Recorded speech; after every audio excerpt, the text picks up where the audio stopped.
Okay, dear students, welcome to the online class. Now, next derivation is that derivation of the law of refraction by using the Fermat's principle. So, let us consider the surface here. This is the surface M1 and M2, and here there are two mediums. One is a mu1 medium, mu2 medium. It means medium 1 and medium 2. So what happens here? This is the point of incident, and then what happens? The ray of light is traveling in this medium and hit to this surface, and after that what happens? It is going to be refract. It is going to be refract from one medium to another medium. So now here, where the incident is there, we have to draw one normal here. So what happens here? When the ray of light is incident on the surface and the refracted through that medium, and then that refraction is away from the normal, because from the denser medium to rarer medium it is moving. In that time it is away from the medium, and when it is moving from rarer medium, air medium to the denser medium, in that time it is the refraction is towards the normal. So therefore it creates an angle theta 2 here, and then the incident angle is theta 1. So therefore the total path of that ray is nothing but the d. The total path of that ray is nothing but d, and then here we'll give the name for the incident point is A, and then refracted point is a B. So therefore now here this incident point is a P. So now what is the distance of this incident ray? That is nothing but the x, and then the distance of that refracted ray is nothing but the d minus x. So this is the graphical representation of that ray diagram. So this is a normal. So now we will see here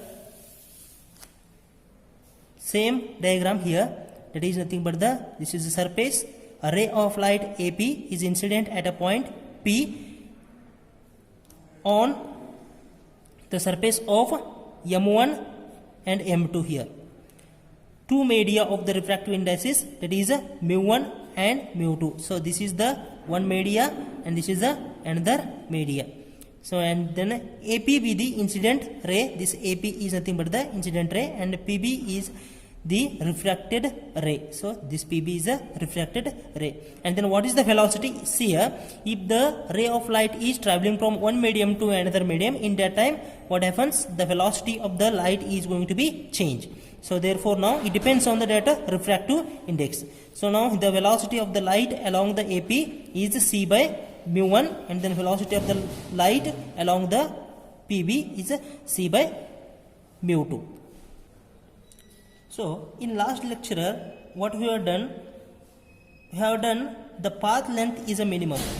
In this refraction will make the time of that light travel from A to P, that is a minimum. So therefore the total time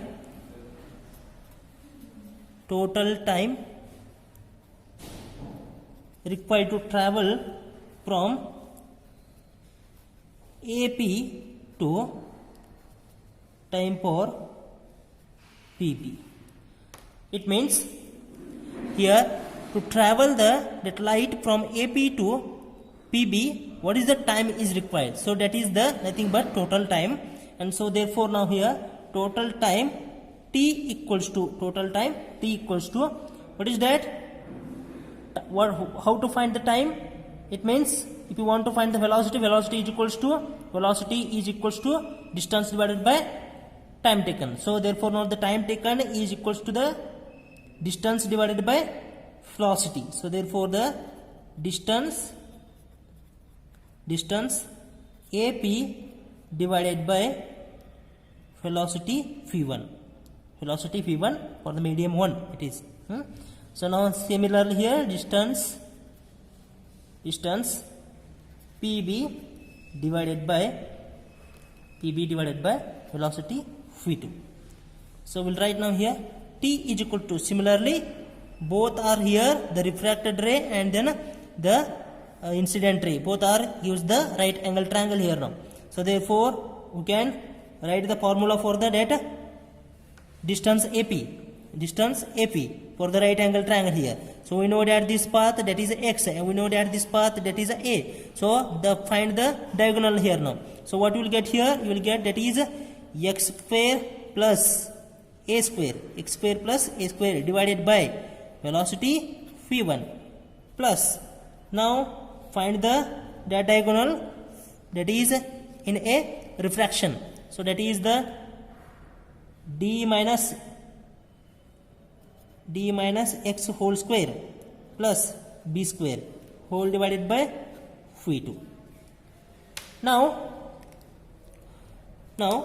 we make that time is to be 0. Time to be 0. It means the time is shorter. So that is dt divided by dx is nothing but the 0. It become a least limit tends to 0. That time is there, na? That time is becomes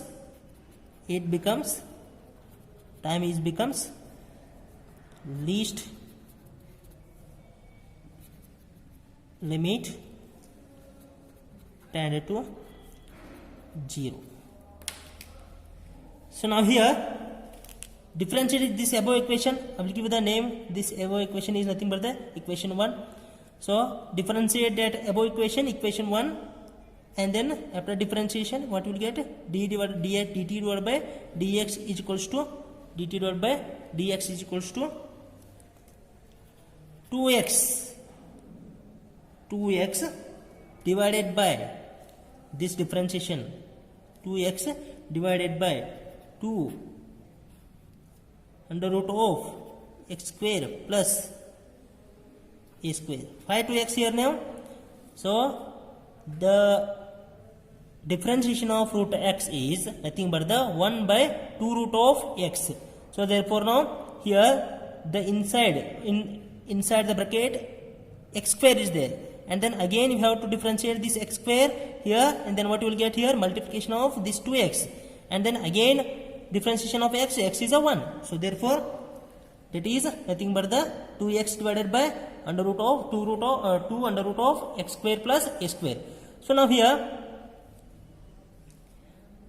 already phi1 is there, phi1 plus, now again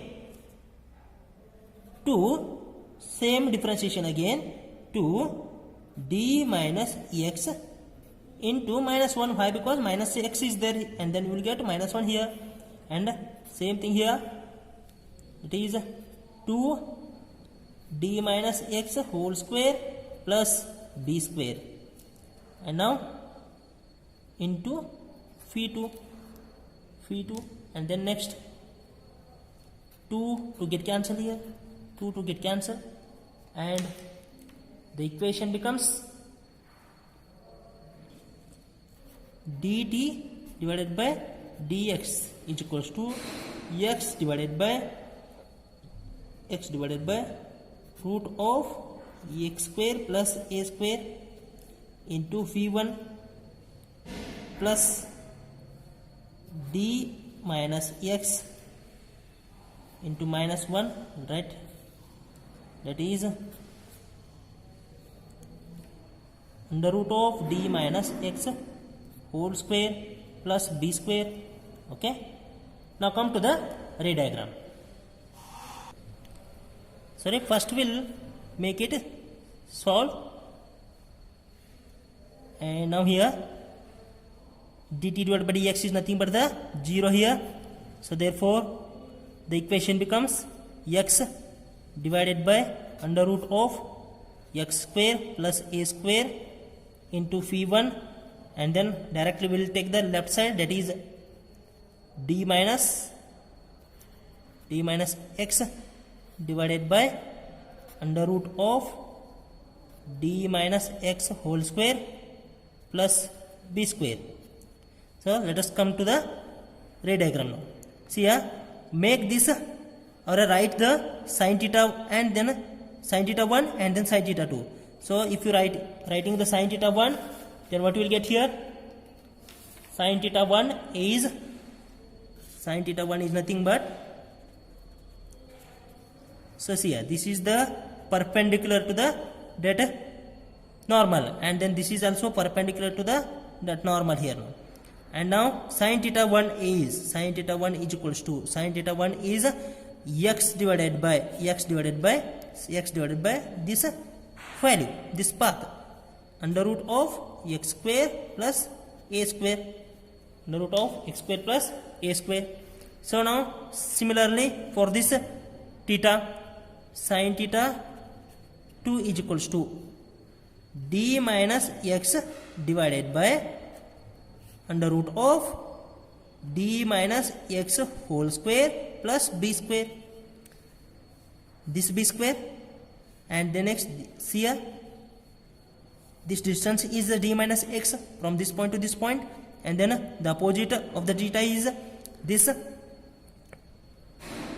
path, that is d minus x divided by, and then this path, that is horizontal path, for this theta is hypotenuse, and this is nothing but the under root of d minus x upon into bracket square plus b square. So compare these values here, or write the values in this equation. This is equation 2, and now what we will get here? X divided by root of x square plus a square, will write that is sin theta 1 divided by phi 1 is equals to sin theta 2 divided by phi 2 divided by phi 2. So therefore now we will write the equation, that is sin theta 1 divided by sin theta 2 is equals to phi 1 divided by phi 2. So therefore phi 1 and phi 2 are the constant. Pair of medium is fixed. It means both the medium are same medium. In that time what happens? The velocity becomes constant. So therefore the equation becomes, it means pair of the medium are the fixed. So in that time the sin theta 1 divided by sin theta 2 is equals to constant, and therefore the theta 1 and theta 2 are the incident angle and then reflected angle, or incidence and reflection. So therefore the equation becomes sin I divided by sin r is equals to constant. So this is the law of refraction. This is the law of refraction. So once again I will repeat here. A ray of light AP is incident at the point of P on the surface of the M1 and M2 separated by the two media, that is the mu1 and mu2, the refractive index of mu1 and mu2, and then the AP is incident. AP is an incident angle, incident ray, and then PB is a reflected ray. And then what is the velocity of the light along the AP in the medium, that is c divided by mu1, and then velocity of the light along the PB is that is c divided by mu2. And therefore now we have to find the time of that path. Time of path, it means the ray of light is traveling from the A point to B point. What the time is required? That is time of AP plus time of PP from up to here and after that here. And then T is equals to distance divided by AP divided by V1 plus distance PB divided by V2, and then next the total time. So what is the AP here? The distance of AP we can find by the right angle triangle, that is root of x square plus a square divided by V1 plus under root of this PB is under root of d minus x whole square divided by plus b square divided by V2. And then we have to make that time becomes least. So for that one, dt divided by dx as a Fermat principle, that is equals to 0.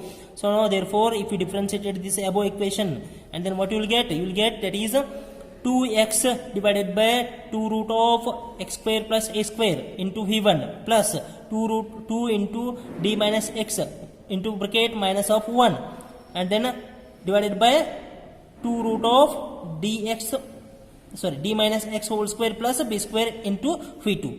So now therefore the equation, complete equation, this is the complete equation we have written here. And then if you make the time is the least, then it becomes a 0, then the equation becomes dx divided by root of x square plus a square plus into phi 1 is equals to d minus x divided by divided by under root of d minus x square plus b square. So therefore we go to this diagram, ray diagram, and then write the sin theta for that ray diagram, sin theta 1 and sin theta 2 for the incident angle and then reflected angle. So therefore if you written the sin theta 1 for the right angle triangle, and then the perpendicular of this right angle triangle is this one, and then the opposite of the theta is this x, and then hypotenuse we know that hypotenuse here. So therefore the sin theta 1 is nothing but the x divided by root of x square plus a square, and then sin theta 2 is nothing but this is the perpendicular of that angle. Okay, and then sin theta 2 is equal to d minus x divided by root of d minus x whole square plus b square. So compare this values for this second equation, and then what you will get from that second equation, sin theta 1 divided by v1 is equals to sin theta 2 divided by v2 will get. So therefore take this sin theta 2 numerator and denominator to the left side, and the next what you will get here, sin theta 1 and sin theta 2 is equals to v1 divided by v2. So therefore if the v1 and v2 are the fixed media, and then the monochromatic for a monochromatic light, and then what you will get that velocity becomes a constant. So therefore the equation becomes sin theta 2 divided sin theta 1 divided by sin theta 2 is equals to constant. So therefore we know that sin theta 1 is a incident angle, and then sin theta 2 is the reflected angle. So therefore sin I divided by sin R is equals to constant. So this is the law of refraction by using the Fermat's principle. Okay, thank you.